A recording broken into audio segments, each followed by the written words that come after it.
برا ئەم مەرحەلەی عەلمانیەت و قەومیەت و غولوی توند و تیژی عەلمانیەتە کۆتایی پێدێ.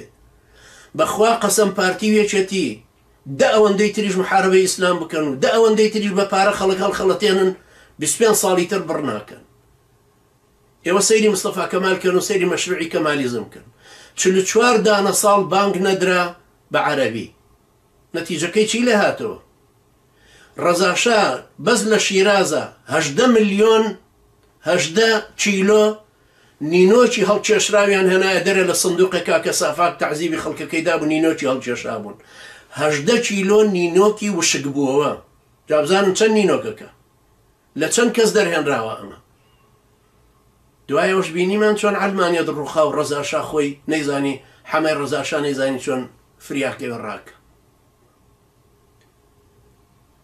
عەزیزانی من، تۆ ئێوە ئەمانوڵڵا خانتان بینی، مەرحەلەی کۆمونیستەکەشتان بینی لە 79 تا 89. 10 ساڵ هەموو شتێکیان کرد لە ئەفغانستانە و احتیلالی ئەمریکی و ناتۆش چوە ئەفغانستانە، وەڵام نەیتوانی محارەبەی ئەم دینە بکە. ئەم مەرحەلەیەش خۆتانی لە برا بگرن، مەرحەلەیەکی عەلمانی مولحید و بێدین و مرتد خۆی لە بەرا بگرن.